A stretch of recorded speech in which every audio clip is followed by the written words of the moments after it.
The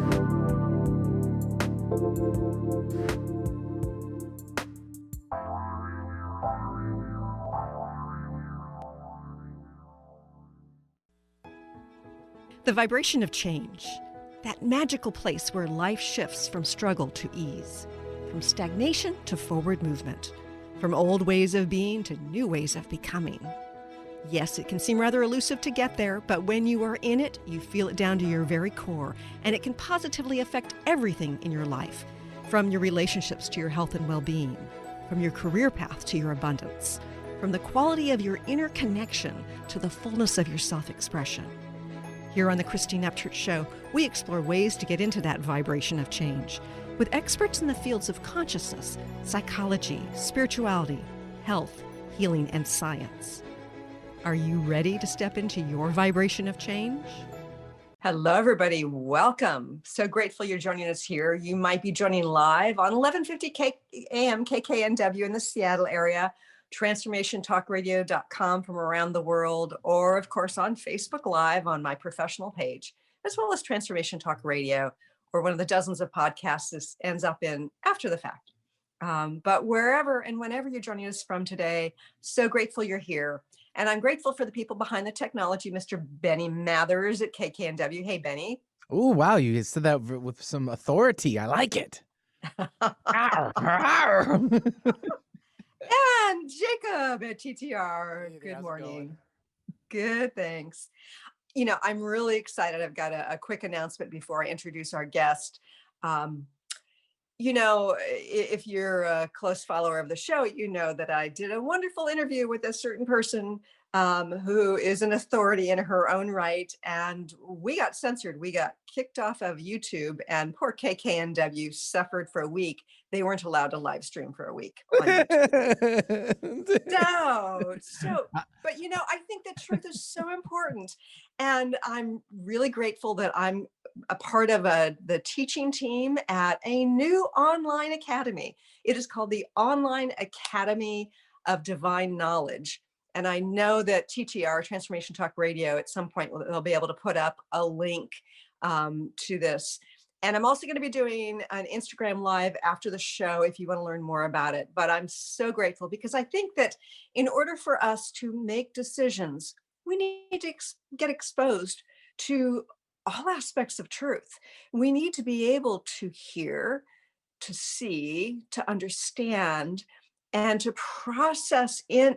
It's our right to face that and process it ourselves and make a choice based on that. So anyway, I'm going to be teaching about the vibration of change, which I know some of you have done in-person workshops, but you're going to be able to get it online. I'm also going to be sharing the censored interview on that and some other wonderful things. Plus, they're amazing teachers. They are who's who in the industry of science, spirituality, consciousness, UFOs, all sorts of stuff. So anyway, Academy of Divine Knowledge. And at some point, Jacob will put up the link. Anyway, I'm really grateful to have our guest here today. And she's like on the other side of the world. So it's morning here in the Seattle area and it's evening there in the UK. And I'm talking about our guest, Anna Parker-Naples. You know, what is it like when you're feeling completely defeated by life? You're in a wheelchair, you're facing the potential of lifelong disability. How do you find your way out? How do you find your way to hope? And then move on to living your dreams. She's going to tell us all about that today. Anna Parker-Naples is a best-selling author of Podcast with Impact. So she's a fellow host here. And Get Visible. She's a speaker, coach, and audio expert. She has a background as a multi-award-winning audio producer and voice actor. Love that. She began working in the mindset and entrepreneurial space after going from disabled to fully recovered at the top of her field on the red carpets in Hollywood. And she wants others to understand the potential of mindset and NLP, which we'll learn more about, to transform our levels of success through both strategy and mindset. She's the CEO of the Podcast Agency, a full consultancy and production service, and uses her knowledge to help experts reach the masses with their message, with a ripple effect that touches millions. It all started with her determination to heal, get visible, and thrive. I'd like to welcome our guest today, Anna Parker-Naples. Hi, Anna. Hello. Thank you so much for a lovely introduction, Christine. It's so nice to have you here. And it's, I'm always wondering how a person gets from uh, where they were to where they're at now, because I think for so many of us who are in the consciousness field, who are teaching people how to thrive, we often have a story of feeling defeated, Mhm. facing obstacles that we need to overcome.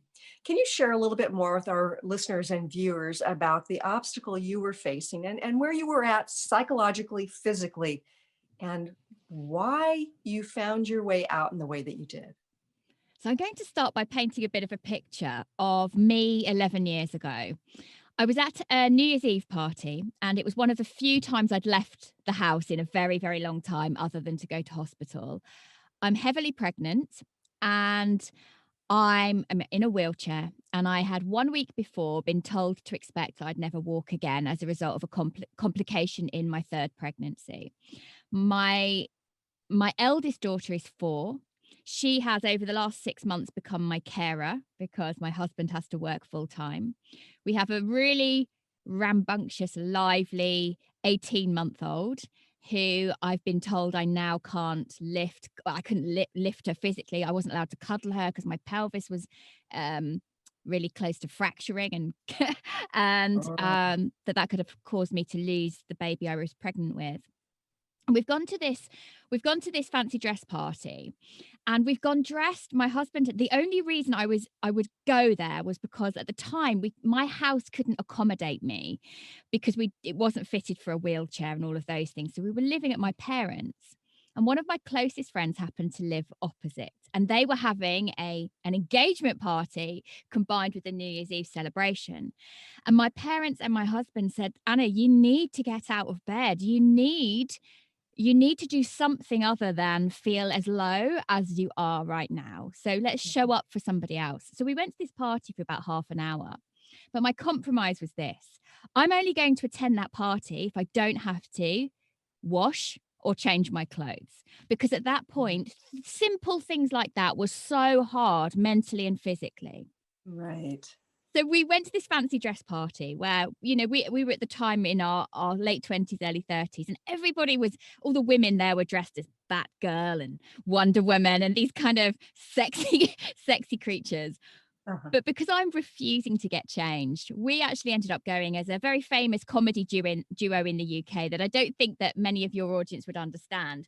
But it was essentially this very overweight, bald figure who had kind of straggly ginger hair, but a completely bald top, and his carer who had a very curly wig. And that's how my husband and I went to this fancy dress party. And I Wow. remember looking around at everyone at this party and thinking, the way I'm dressed right now represents how I feel about myself. I cannot stay like this. And Mhm. it wasn't a question of I can't cope with being in a wheelchair. It was more that I cannot feel this way about my life. It's not fair to my children, one of which isn't even with us yet. And so gradually, then I made those decisions that I had to get out of the pit that I was kind of falling into. And what changed for me was, as soon as baby arrived, I realized I'm still really depressed. I'm still not washing. I'm still in a tremendous amount of pain. But I decided that I would try anything. I got to that point, Christine, where something has to give. And so I went and saw a hypnotherapist that I'd been to years before for something else. So I kind of had an understanding that we can change how we Mhm. think and how we feel. But that day he didn't put me under trance like you would think of it on a laying down bed or whatever. But he Sure. talked to me. And what I didn't know at the time was the way that we talked, and we went kind of deep in and out of conversation. He was using techniques from neurolinguistic programming, NLP. And there were several things he really got me to think about. The first was, is it true that I'm always in pain? Which was a thing that I would talk about all the time. I'm always in pain. is it Uh-huh. true that every single moment of your awareness, that's all you're aware of? And it wasn't true, because there were other things that I was aware of too. What would happen if you could? I was an actor before I had my children. What would happen if you could still be a successful actor at home with your children in a wheelchair, getting your voice out on platforms around the world? What would that look like? And I Uh-huh. kind of went, well, that's nuts, because all I want to do is be on stage at the Royal Shakespeare Company, and that's kind of been taken from me now. And he said, but what if? What if there was a way? And then the third thing he said, which at the time I found really hard to even contemplate, what if the doctors who told you that you are a case that could never walk again, what if they were not correct? What Mm, if your body has the ability to heal? right. And therein began a major journey for me, transforming everything about my life. It wasn't overnight and it wasn't immediate, but I felt like I'd been switched on in some way. Mm. I think that the stories that we tell ourselves can be incredibly detrimental. And for instance, believing doctors when they give you a death sentence, Mhm. um, believing our childhood programming that we can only attain certain level of success. There's so many stories we tell ourselves for a variety of reasons, and I know you talk about this in your book. How do we step outside of those stories? I think it's about recognizing that they're stories in the first place. Mhm. So I went on to do a lot more work on how I was thinking and what I was saying about myself. And actually, I think one of the reasons I ended up in a wheelchair in the first place is I had a big story that I was always going to be overlooked. Now, as an Mm. actor in my early 20s, that fear that I'd constantly get feedback that I was really talented, but I'd often miss out on the big job right at the last minute. There'd be something and I didn't quite get the job. And when I Mm. came to understand that I was carrying this weight and this belief, which then informs my body language, the way I connect with people, Uh-huh. if I'm believing I'm going to be overlooked, I almost bring that in to the way that I hold myself and what happens in my outer experience. So, starting to realize for me personally, well, what if I stop pretending I don't know my potential? What if I Mm. stop feeling really awkward about the fact, actually, I love using my voice? Uh-huh. And that goes back to, things really early on in childhood. What if actually I become really comfortable with the fact that this is my skill, this is my gift, this is the thing I'm supposed to be doing, and Mhm. allow myself to recognize those skills and talents? And so I talk a lot about getting visible. And for me, that Yeah, is first and foremost seeing it for yourself.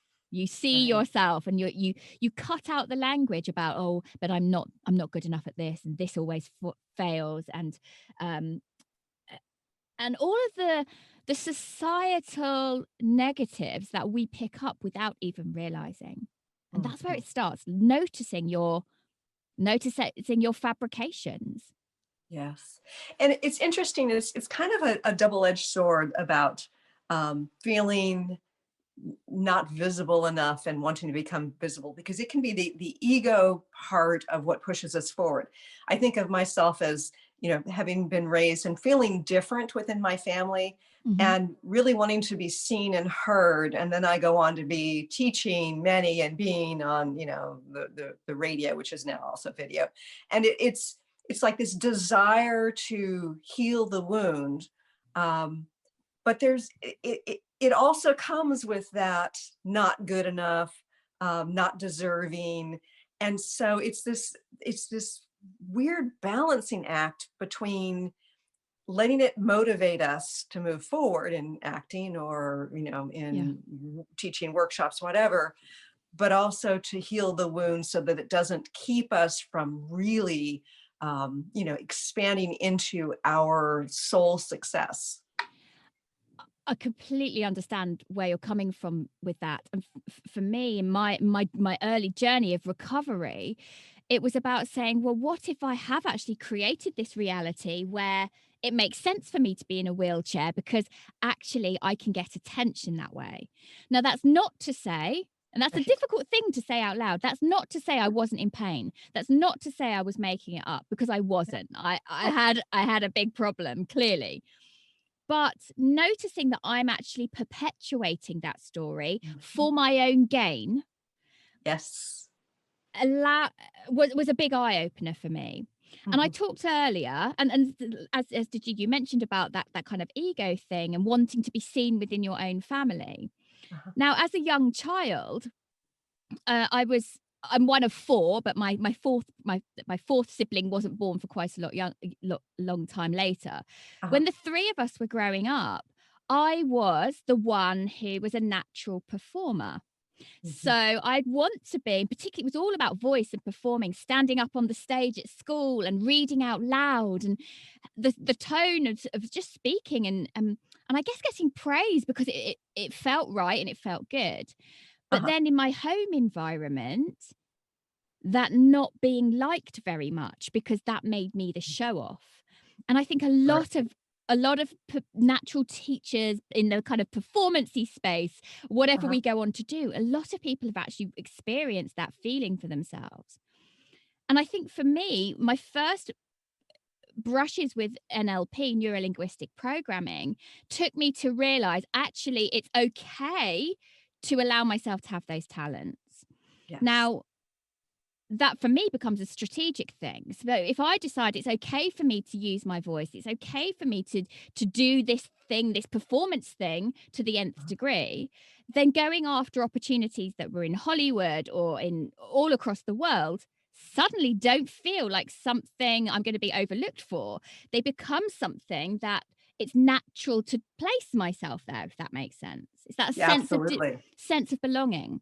Yeah. But the interesting thing that happened for me, Christine, and I'm sure from having read your story and having heard you talk about it on the show as well, is that when I got to that kind of pivotal point, I'm literally in Hollywood, fully walking, fully recovered, up for my seventh award on the red carpet, wearing Mhm. the most stunning pair of heels that I've ever, ever worn in my life.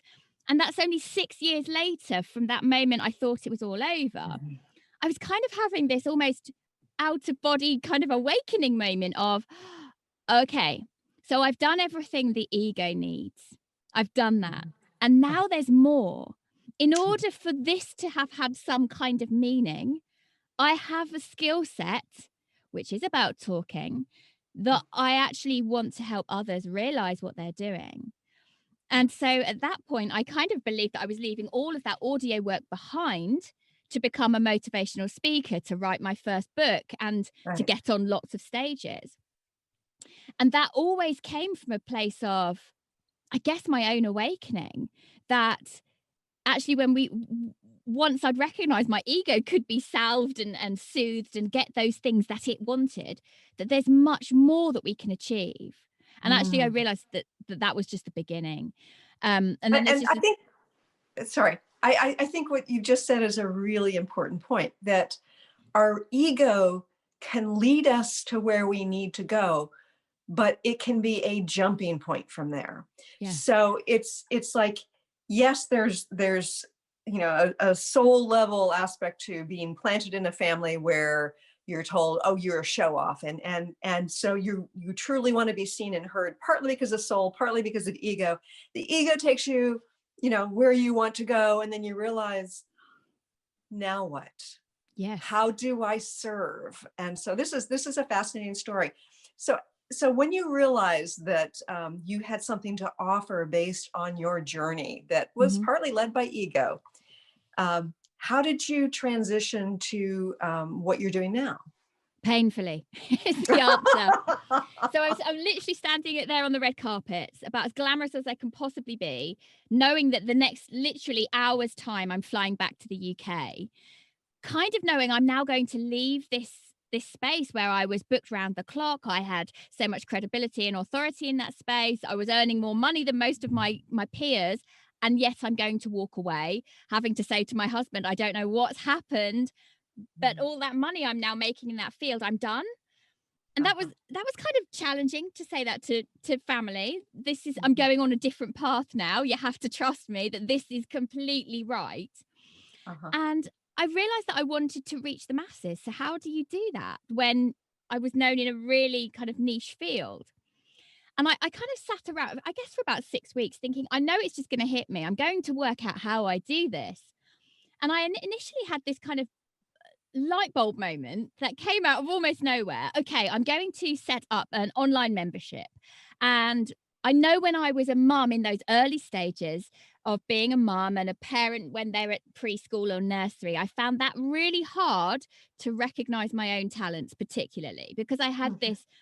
this belief that you couldn't be a really great mum and earn good money if Right. and do the thing that you wanted to do. So a lot Sure. of it, I think a lot of mums go through that. So I kind of thought, okay, I can get behind that because, I'm a mum of 3 and I've changed lots of things around. So I started kind of an online business trying to reach those people. And I realized that I didn't have a clue how to work anything in the online space. I didn't know anything about building a personal brand. I didn't understand anything about sales and persuasion techniques and Mhm. influencing. But one thing I did know about was audio. And somebody said to me, well, why don't you start a podcast? Now, four and a bit years ago, podcasts weren't as popular as they are now. Right, right. Uh, and as you're looking at me, Christine, you can see I'm sitting in what looks like a very posh recording studio. It's all padded Uh-huh. up and we've got all the equipment. And this started off life as our airing cupboard where we keep the sheets and the duvets. But it was actually the only space in the house initially where, in my wheelchair in the early days, I could actually get the wheelchair through and maneuver around. So this is Uh-huh. always this space I'm recording in right now has been a kind of really integral part of my development, if you like. So I kind of just popped in here, recorded a bit of audio, whacked it up on Apple, and that's it. Hey presto, I'm a podcaster. Uh-huh. Except I didn't really know what I was doing and I didn't understand the mechanics. And I got really frustrated. Why aren't I reaching all these people that I want to help? When some podcasts like John Lee Dumas or Joe Rogan, they're reaching hundreds of thousands. Why Yes. aren't I doing that? So again, the ego comes in, but Mhm. also what feels like a soul-led mission. Mm. And so I kind of went on this journey of just throwing myself into learning everything about how I reach people. And in that kind of wonderful way, I'm still resisting. I'm still resisting the idea of teaching people about audio. I'm still going, that's my old life. I still want to reach mums to motivate, inspire, change. Uh-huh. And bit by bit, people kept coming and saying, I really want your help with my podcast. I really want your help with my podcast. And I Uh-huh. kept thinking, but I don't want to do audio. I don't want to teach microphones and technology. I want to change people's lives. Sure. And then I had this kind of moment of, okay, I can do both. It's the same thing. Because if I Mm. teach other people who want to be motivational speakers and authors and help them disseminate their message that can transform lives, actually I'm fulfilling my soul mission with all of the background that actually is a big part of this journey of how I myself have evolved. And Yeah. that's And also think about the positive ripple effect too, because it's not just about you reaching your audience, it's about all of them reaching theirs. yeah. And so now I now, and again, this whole journey has evolved, and very often it's been little nudges along the way. Uh-huh. For example, I read a book on podcasting a couple of years ago, and I remember sitting in my dad's garden and saying, it's really making me quite cross that this book is lacking in information. Uh-huh. Why isn't someone teaching it? And then it was like a little voice went, well, that's what you're supposed to do.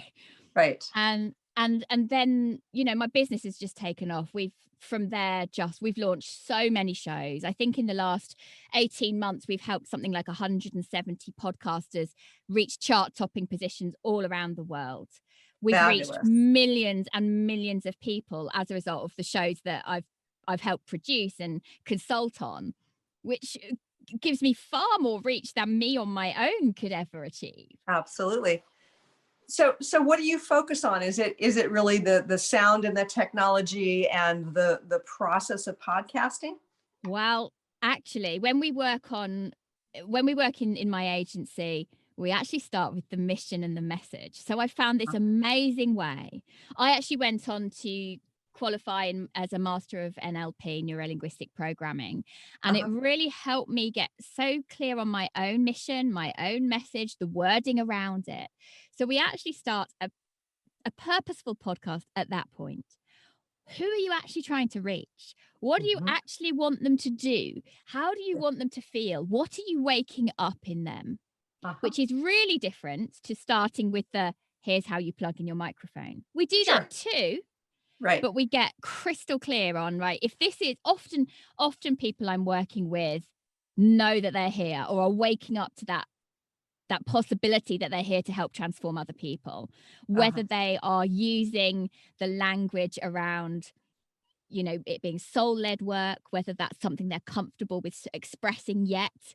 Sure. I might see that that's actually what they're doing, and that helps me with my mission. So we always start there. What are you doing it for in terms of your legacy, but living it right now? In Right. terms of your business and the immediate change you can make to your life, how can we make a podcast work for that? Mhm. And also helping people be really courageous with being visible. I talk a lot about Yeah. this visibility thing. Yeah. And we're going to talk more about that in the second half hour, because I know you talk about that in your book, and we want to learn more about that and about NLP and about how we can strategize our way to success. And I mean soul-led success. Yes. Stay tuned for more with Anna Parker-Naples.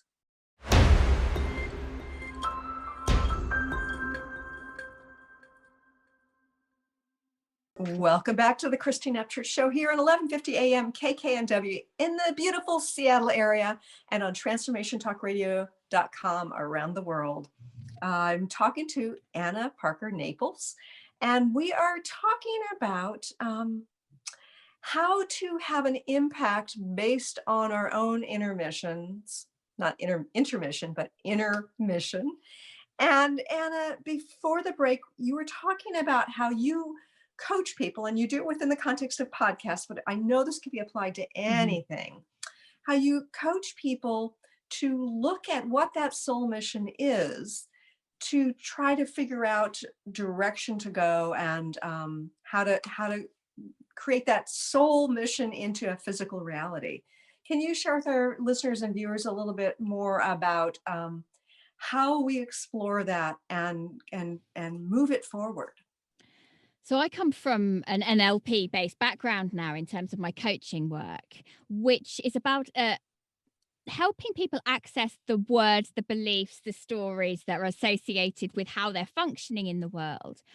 And actually, by questioning someone in a very particular way and keeping them on course on one topic rather than allowing them to digress or when it gets uncomfortable to change to Uh-huh. change scenario. We all know that when something gets a little bit tricky, we'll just talk about something else, but actually keeping people on mission and just asking them, why does that matter to you? Why is that important? And whatever they tell you, well, what does that mean? What does that get you? Why is that important for you to do and to bring out into the world?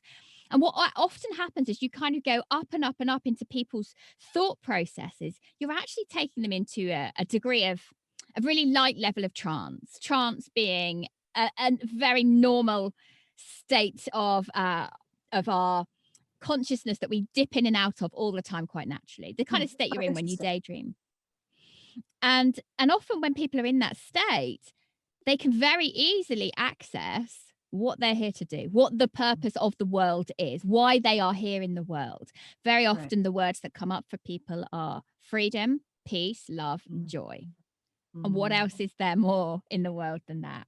And once you Yes. get someone to verbalize in this kind of conscious, semi-conscious, subconscious state that is actually at the core of their own belief system, that is Mhm. really the true them, and all the other limiting beliefs and stories that have sabotaged them in the past. Well, very quickly, when someone's articulated that and been aware of it consciously at the same time, all sorts of amazing magic happens. And for me, I think it's that magic that then helps people work out, okay, so if this is what I want to do in the world, if this is actually what matters in the world, Why am I scared about verbalizing that? Why am I scared about putting that out Mm, into the world? Because right, actually, that's the thing the world needs. And that's the thing I know I can bring out. It's really right. powerful work. And for me, that work, getting really clear on my thoughts and my thinking has been the catalyst for me having my own awakenings. Mm. And so I So, facilitate that. so how do we get in our own way? How do we sabotage? What does sabotage, self-sabotage look like? So self-sabotage can be when you've had a really great idea for something and you know it feels right, and you've Uh, got these impulses saying, come on, this is exciting, you've got to go for it. But then you've got the voices around you or in your own head saying, hold on, you can't do this. Who do you think you are? Who do you think you mhm. are that you can achieve that? The And old unworthiness thing, yes. yes, absolutely. And then because you will verbalize some fear out loud about yourself, and often this happens actually in a self denigrating humor kind of way, where we make a Mhm. little joke about, ha ha ha, what am I thinking? How could I ever do that? Right? We might well be looking for external validation. But in doing that, in making those comments ourselves, we're actually telling our brain, oh, we're running that program now. We're running the program where we can't be successful, where we can't Mhm. achieve the thing that we want, where we're not good enough. And we're so used to doing the behaviors that surround that, that it stops us then going out and being expansive in the world and being Mm. adventurous and playful. Right, right. Okay, so how do we tap into that trance state that you're talking about, in So order for to kind of connect with that, I think of it as the energetics of yeah. the connection to soul, that mission. So I think there are many ways to tap into that. There's through meditation and mindfulness. Mhm. Hypnosis works really well for some people, which can be self hypnosis, using to listening to guided meditations and tapes. But I think Uh-huh. being with someone who facilitates this in person is just so powerful, because they have the skill to make sure that you're safe and that you're taking those learnings about yourself to the nth degree. Right. So for me, I'm a huge fan of NLP, um, RTT, rapid transformational therapy, anything I, where you don't know I that one. haven't heard Okay. I haven't heard of that, we haven't talked about that on the show. What is that? Rapid transformational therapy is a blend of, it's run by a lady called Marissa Peer, who she has got a really big, she is British, but she has a really big global following. Uh-huh. She created a kind of hybrid between NLP, hypnosis, timeline therapy, and some other smaller therapies that were kind of coming to the fore within neuroscience as well. And she's kind of put them, amalgamated them all together. But Huh. they're all kind of talking based, word based, Mhm. but not in terms of a therapy where you just go to your therapist and you talk it through. It's always to make a change in the brain, to stimulate a new neural connection, a new neural pathway, a new Uh-huh. synaptic response, so that Right. uh, you kind of get on the right track, the one that you were supposed to be on in the first place before all of the limiting beliefs cropped up. But So it's it's really it's a fascinating. way of neurologically changing our belief systems and getting it programmed in there so that we don't fall back into the old ones. Yeah. Yes. And I Yeah. think when if you do any limiting belief work, you very quickly realize, well, that's who I'm supposed to be. That's what I'm Mhm. supposed to be doing, which feels Right. very connected with the kind of other work, the spiritual work. Yes. But for me, it's almost where the spirituality meets the brain connection and the sciencey stuff. I think there's a wonderful kind of, and I'm sure with your work, Christine, the crossovers are undeniable in how the brain Absolutely. functions and the connection to source. And it's interesting because I've participated in many studies that have looked at the science of spirituality, of healing, and it's all very real. I think that it's, clearly there's a lot of science in that's out there about the neural connections and how that works. But I think that it's all scientific. It's just some of it we have not learned how to evaluate Mhm. and assess. We don't yet have the capability to understand what we Yes, don't yet have the capability to understand. exactly. But it's there, and we can feel it and know it. Mm. And what I love, and I'm sure you're aware of this, Christine, so many more people are becoming aware of their own potential, of their own possibility, of their own connection, Right. whether they easily use words such as awakening, spirituality, conscious creation, whether that is the vernacular that they're comfortable with. There are Mhm. more people, turning to self-help books, turning to listen to meditation. And this can only be an amazing thing for the planet. Yeah. And so I think, when I'm talking about that need to get visible, so that's the name of my book, that's the name of my podcast. Right. Yes, you do want to get visible. You want to see for yourself your own potential, but then also not be afraid or fearful of showing others your potential. So Yes. I work with a lot of coaches and people who are doing really transformative work, Mhm.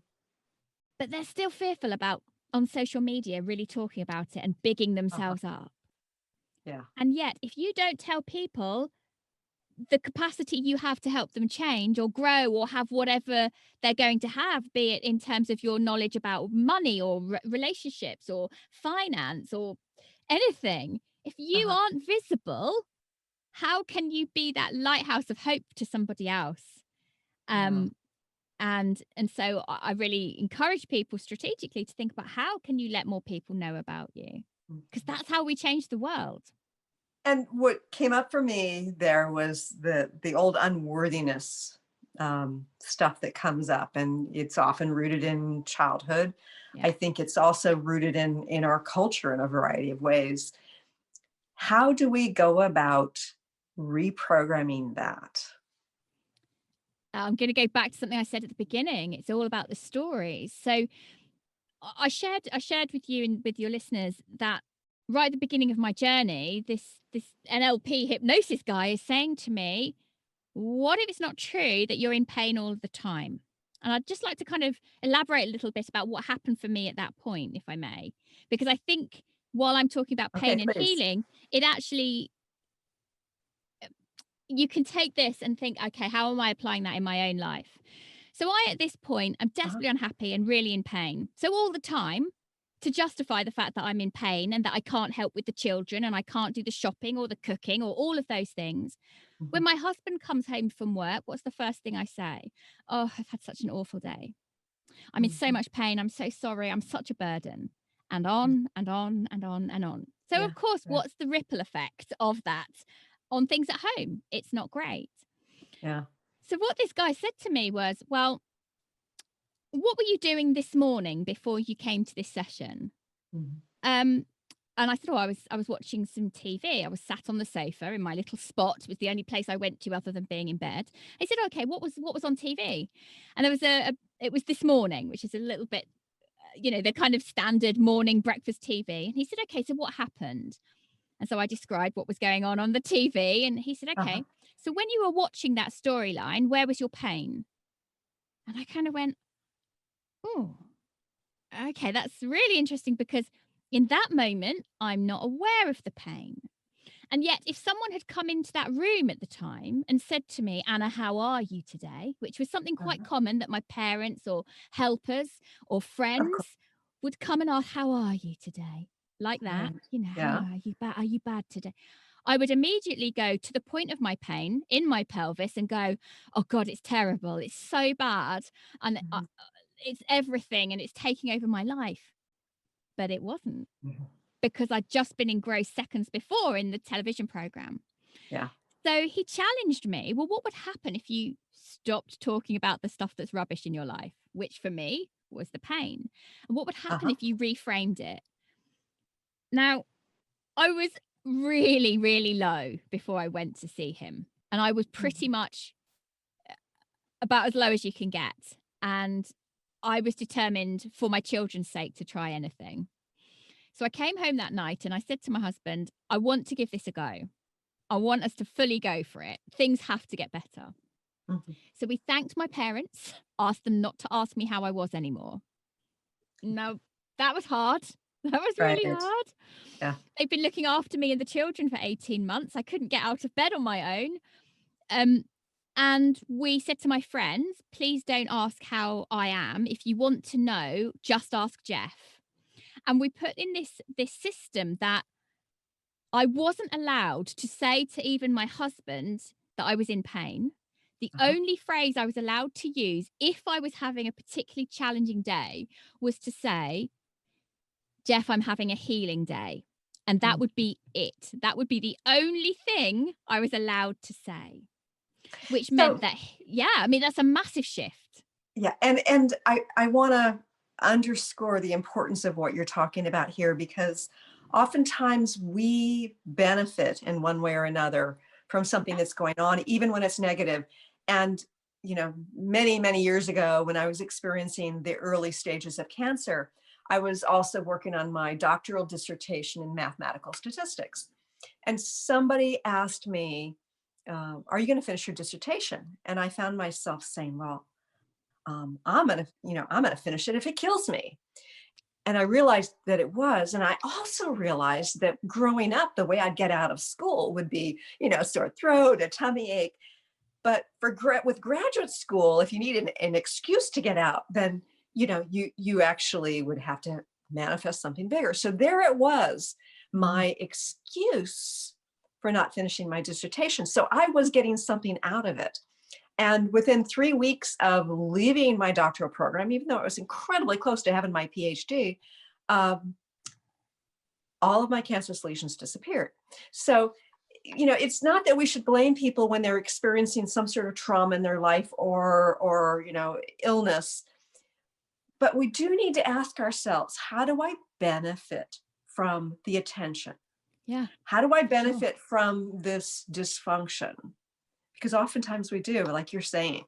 Yeah, and totally. And in fact, I've just gone back and done some more work around something else I've been experiencing. These things don't, sometimes you don't do this mindset work and have this understanding and then, oh, that's it. You're perfect. Your whole life is just a breeze.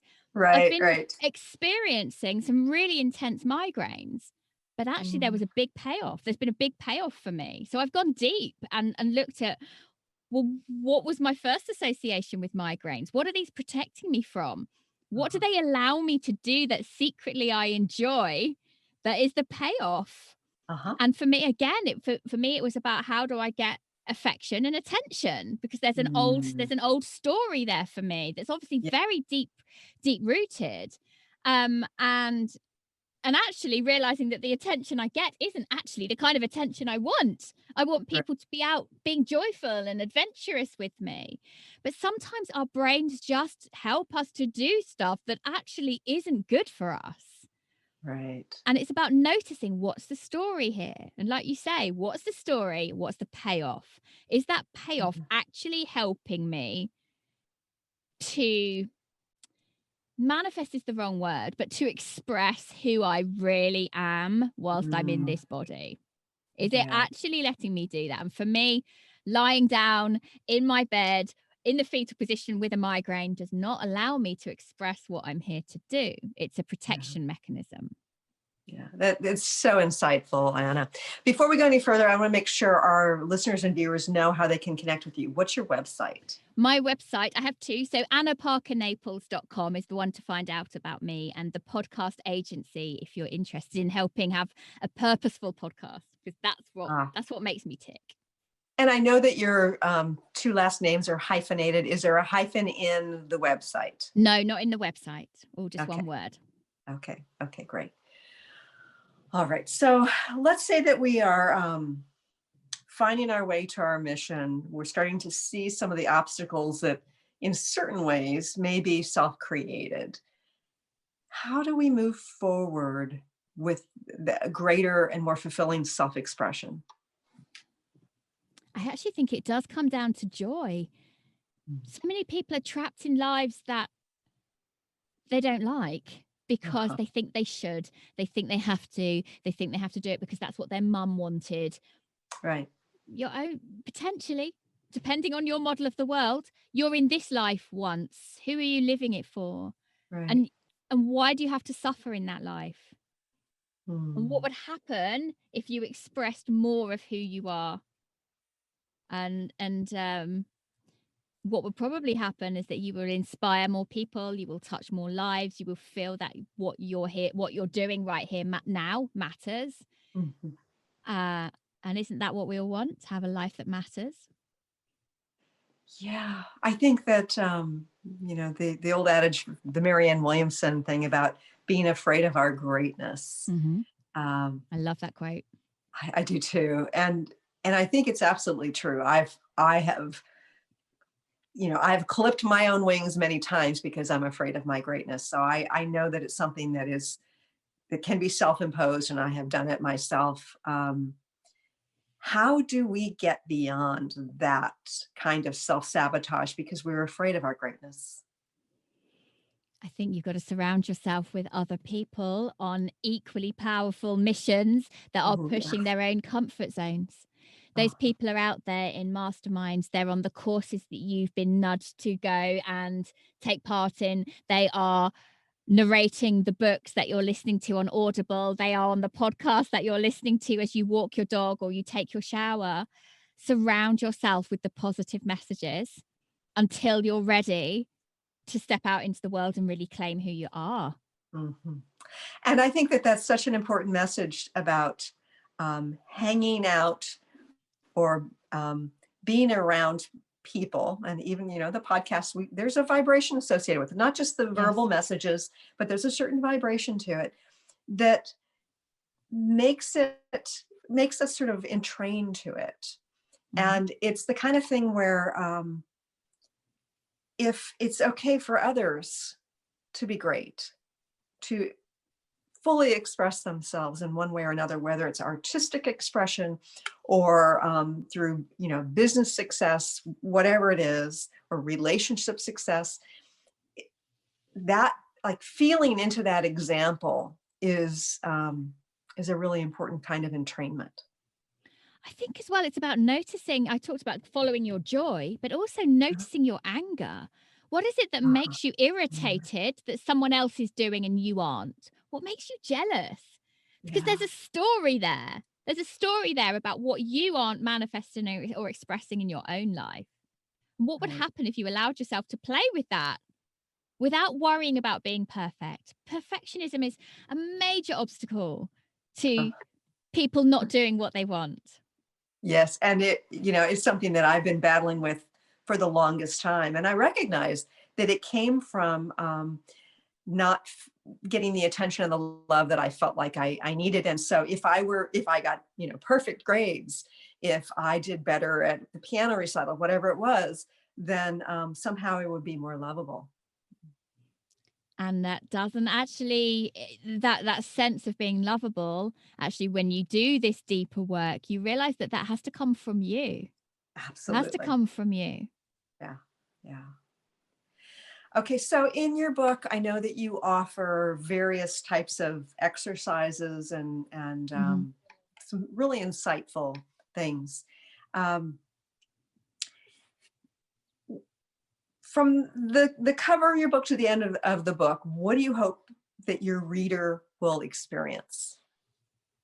Many readers experience a kind of recognition for the first time where they're holding themselves back, and often these are actually creative things that were criticized for them, be it the singing or the dancing when they were really young, be it playing the recorder, be it doing a little doodle, a little drawing that they've shown a parent or a teacher and it's been criticized, and so they Mhm. decide, I can't do that anymore. Now Right. what if that girl who was drawing a house when she's age 4 actually inside was going to become an incredible designer of, I don't know, a whole new vision of the way that we could have architecture.